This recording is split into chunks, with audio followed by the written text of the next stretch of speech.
You are a female surgeon. I was a female surgeon. Ah, right. Tell me what happened. So basically, I was sexually assaulted at work by a colleague who, ironically, was more senior than me but less qualified than me. That's always the way. And I reported it to the trust, and the process of reporting it and the investigation that I went through was incredibly traumatic. And as a result, I left medicine. Tell me how it was traumatic. So basically, I initially went to my educational supervisor, who mentioned that it might be possible to deal with the problem informally, that such a complaint didn't need to wreck the perpetrator's career. He had no idea what to do. I then sought help from my union, which was the BMA, and they told me I needed to find the relevant policy. The hospital didn't even have a policy on sexual harassment. It was just a generic dignity at work policy. When I found it on the intranet, the link didn't work. It clicked through to a 404 file not found page, which in retrospect was probably a warning sign. I then contacted HR. They did nothing to progress my complaint. They didn't even make a note of it. It took 6 weeks to begin the investigation. They didn't fully suspend him. They actually offered him an extension to his contract when I reported the assault. Can I ask, and if you don't wish to describe it, you absolutely don't have to, obviously, but what was the nature of the assault? I was used to sexual harassment within surgery. It is the norm. Banter in inverted commas, idiocy is the norm. Otherwise known as idiocy, yeah. Yeah, but this was really, it was stark, and it was very very predatory. So basically it was out of hours, and he lured me to an empty office that was locked, so you couldn't get in from the outside. Like, only he and some of his colleagues could get in. So I was essentially completely isolated. And there he basically started massaging me, kissing me, groping me, pinned me to a desk, wouldn't let me leave. You know, it was predatory. To sort of isolate someone in that way. I mean, that's a serious sexual assault you've just described. Yeah. And the response that I got from the trust was absolutely absurd. How quickly did they say no reason to wreck his career? So initially, the next day I contacted my educational supervisor, and he said, you know, we can just deal with this informally. We can sit down with this guy and have a chat. And I'm sitting there and I'm thinking, you're going to have a chat with this guy who's deliberately lured me into an office and almost, essentially attempted to rape me. Yeah. This isn't a chat thing. Yeah. This is serious. Do you know what else comes to my mind is a man who will do that will assault a patient. Yes. Well, he was actually subsequently arrested for assaulting a child. So yes.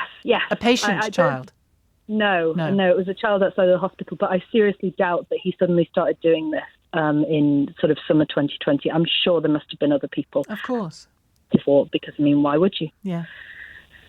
Yeah. So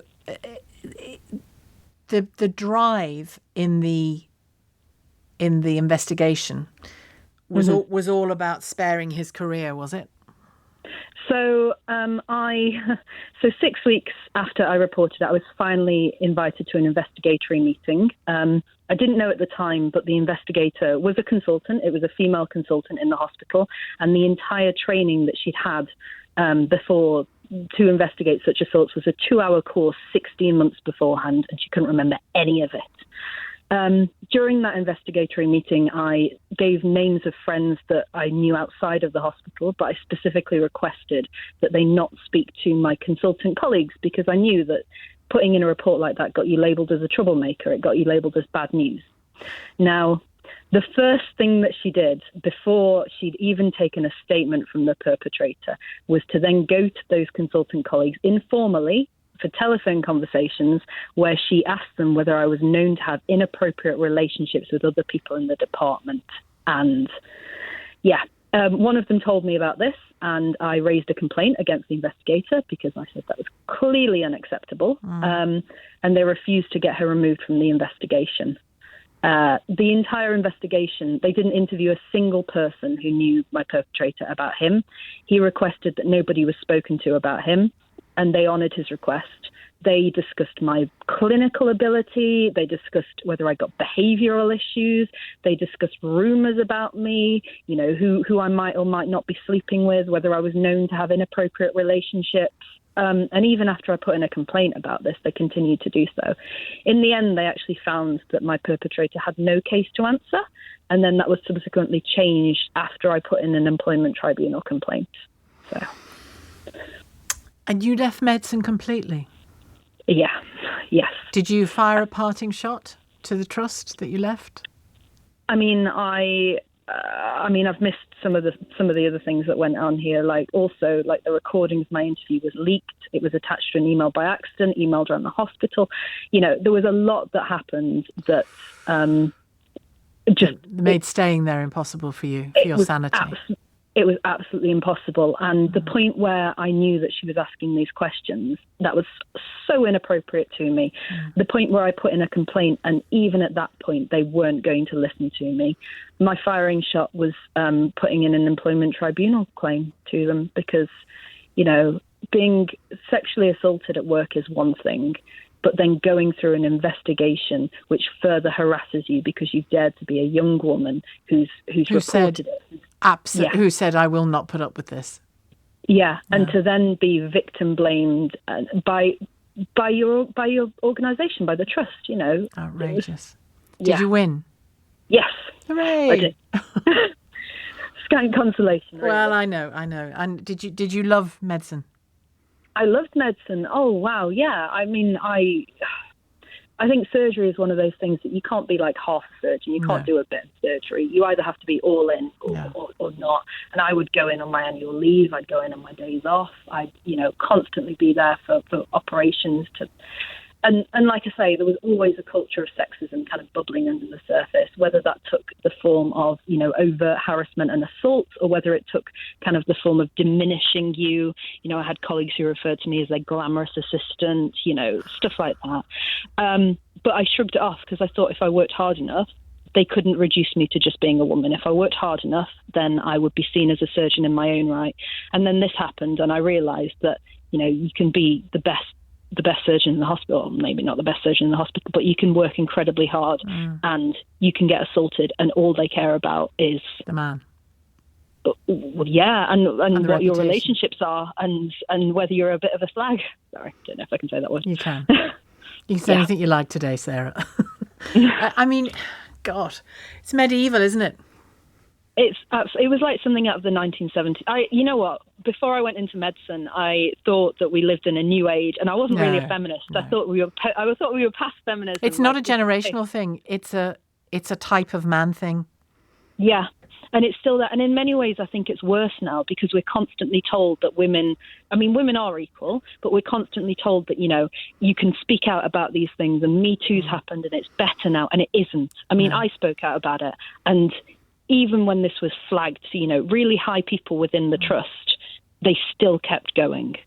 It's worse now because it's so disingenuous. And what do you do now? I work as an administrator. I don't work in medicine anymore at all, which is really sad. It is sad. Yeah. Very sad. Yeah. And do you know where he is? Prison, so, maybe? No. So from what I know, I think he left the country and is still working as a doctor. Everyone involved in this, the HR people who are involved in this got promotions. The consultant who investigated me is continuing to work as a consultant and has had no repercussions at all. Everyone that I know involved in this has walked away, if anything, with their position improved, apart from me, because I made the mistake of reporting a sexual assault. I get the feeling you don't think it was a mistake, though, for your own integrity. Or do you? You know what? It's really difficult. I oscillate a lot between... I mean, I know who I am, and I have to be able to look myself in the mirror. And I've always been... I remember somebody once described me as admirably outspoken. But I've always been the sort of person who says, no, you know, this is not acceptable. Yeah. I've got quite strong kind of drive there. Yeah. But, you know, I think about what the converse would have been had I it's like, is the biggest mistake of my life walking into that office with him, or was the biggest mistake of my life actually reporting what happened in that office? Because if I hadn't have reported it, well, I wouldn't have had... You couldn't have imagined what he was going to do. No, You couldn't. But then in reporting it, I didn't imagine that the trust was going to behave like that either. I remember one of my consultant colleagues, who was a man, who was, much more senior than I was, much more secure in his position. He at one point, he called me up and he had a go at me, and he said, you need to drop. It's fine you having these ideals. It's fine you having these, but you need to drop what you're doing against the trust, because don't raise your head above the parapet. You're making things really difficult for me and for the other people working. Who said this to you? Okay. This was a consultant. This was my friend who told me about the questions that he'd been asked about my relationships and my sex life, and I raised a complaint about what he told me. And then he said, I was making things really difficult for him, and I needed to take a step back and consider the impact of my actions on others. Everything that you have told us, Sarah, shows, I think, and I'm so sorry you had to leave medicine because of it, but it shows that perfectly, if you'll forgive my use of the word, it shows perfectly how skewed the whole thing is. A woman is sexually assaulted at work, and very quickly, the conversation, including the conversation from her male friend consultant, the conversation is about sparing the boys this distress and this uncomfortable, ugly situation, and sparing the actual perpetrator's career. And we don't want to wreck a doctor's career, do we? They all seem very relaxed about Sarah's career being wrecked, but not the boys. Never the boys.